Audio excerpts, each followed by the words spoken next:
जय जिनेंद्र आप सभी को। आप सबकी डिमांड पर कि भक्तांबर की साधना कैसे की जाती है, कैसे करें हम चैंटिंग, हमको नहीं आती।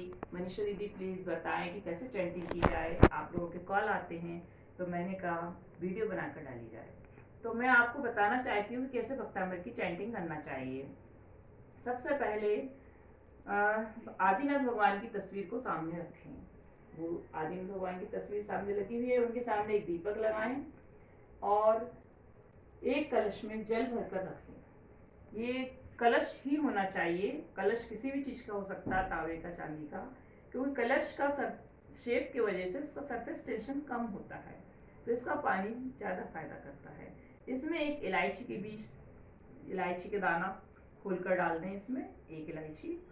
और इसके पश्चात इसका जो कपड़े हैं, कपड़ों का कलर है या तो काव्य के हिसाब से हो, हर काव्य के हिसाब से अलग अलग कलर हैं जो पुस्तक में दिए गए हैं। यदि नहीं हो तो पीले वस्त्र पहनकर हम साधना कर सकते हैं। हर श्लोक की आसन भी पीला ही होना चाहिए, और जाप हो सके तो येलो कलर की या फिर काव्य के हिसाब से उस कलर की, या नहीं हो तो कोई भी जाप से आप दे सकते हैं। सुबह हमें इसका टाइमिंग जो है सुबह 4 से 7 बहुत अच्छा टाइम है मुहूर्त, ब्रह्म मुहूर्त में। यदि नहीं कर सकते तो शाम को 4 से 7 गोधूली वेला में, और वो भी नहीं कर सकते तो फिर किसी भी टाइम कर सकते हैं भक्तांबर के लिए ऐसा कोई निश्चित टाइम फिक्स नहीं है कि आप इसी समय करें। आप 24 घंटे में कभी भी भक्तांबर की साधना कर सकते हैं, क्योंकि इसमें द्रव्य तो आपको चढ़ानी नहीं है। इसके बाद हमको स्नान किया हुआ होना चाहिए, धुले वस्त्र होना चाहिए, साफ शुद्ध वस्त्र होना चाहिए, और दिशा भी हमारी पूर्व या उत्तर ही होना चाहिए। और काव्य के अनुसार यदि हम वस्त्र धारण कर सके तो ठीक है, नहीं कर पाए तो हमें हरे, नीले या काले रंग के वस्त्र नहीं पहनना है। सिर्फ कुछ काव्य हैं जिसमें हरे या काले वस्त्र बताए गए हैं, उसके हिसाब से पहनना है, नहीं तो हमें पीले वस्त्र धारण करना है। क्योंकि सबके पास कलर के हिसाब से व्यवस्था नहीं हो पाती तो हम पीले वस्त्र पहनकर भी कर सकते हैं।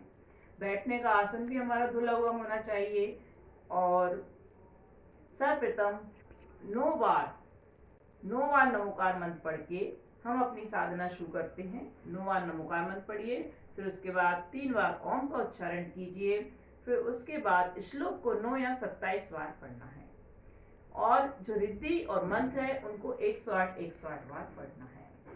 और इसको फिर से लास्ट में हम ओम का 3 बार उच्चारण करेंगे। अब आपका जो जल है मंत्रित हो गया, लेकिन जब आप श्लोक रिद्धि मंत्र पढ़ें तो कलश पर थोड़ी देर के लिए हाथ जरूर रख लें, और जब हाथ नहीं रख पाए, पुस्तक पलटना है, जाप पकड़ना है, तो थोड़ी देर के लिए अपनी नज़र भी रख सकते हैं, क्योंकि हमारी हथेली से भी एनर्जी निकलती है और हमारी आंखों से भी एनर्जी निकलती है।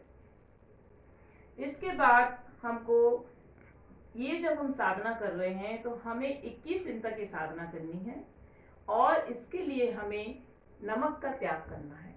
यदि आप नमक का त्याग नहीं कर सकते तो शक्कर का भी कर सकते हैं, शक्कर का भी नहीं कर सकते तो किसी भी एक फल का या अपनी प्रिय चीज का कर सकते हैं। और ये सब त्याग करने से पहले रात्रि भोजन, आलू प्याज लहसुन का त्याग जरूर करें। इसके बाद कलश का जल खुद पिए और अपने सारे परिवार के लोगों को पिलाएं, जिसके लिए साधना की है उसको सबसे पहले नंबर पिलाएं। और पूरी 21 दिन की साधना होने के बाद भक्तांबर विधान अवश्य करें।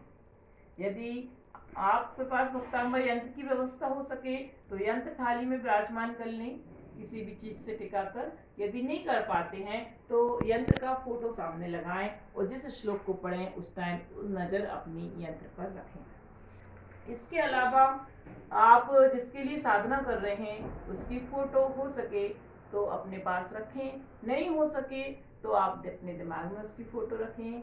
भगवान से कुछ कहने की ज़रूरत नहीं है, भगवान तो अपनी मनोकामना समझते हैं कि भगवान हम किसके लिए साधना कर रहे हैं, क्यों कर रहे हैं। लेकिन भगवान से माफ़ी अवश्य मांगें।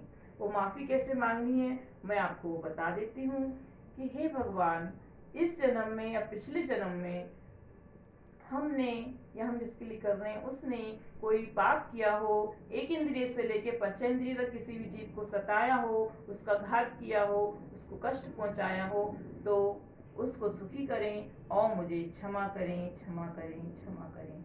मिच्छामि दुक्कडम, मिच्छामि दुक्कडम, मिच्छामि दुक्कडम। ऐसे भगवान से माफी मांगकर फिर सबसे पहले पाठ की शुरुआत करें। सबसे शुरुआत में माफी मांगना है हमको। और महिलाएं अशुद्धि में इस पाठ को ना करें, छठवें या सातवें दिन ही करें। कभी कभी महिलाएं 21 दिन से पहले ही अशुद्ध हो जाती हैं, उनका 1-2 दिन का पाठ छूट जाता है, तो घबराएं नहीं। जितने दिन का पाठ आपका छूट गया है, बाद में शुद्ध होकर उतने दिन बाद में कर लें, लेकिन त्याग को कंटिन्यू चलने दें। इस प्रकार हम भक्तामृत की साधना करते हैं। कोई कठिन नहीं है साधना, आप आराम से कर सकते हैं। और आपकी डिमांड पर मैंने वीडियो डालकर इसको और सरल बना दिया है। उम्मीद है आप सबको पसंद आएगी और आप इसको लाइक एंड सब्सक्राइब करेंगे। आपके लाइक से हमको खुशी मिलती है। जय जिनेंद्र आप सभी को। जय जिनेंद्र।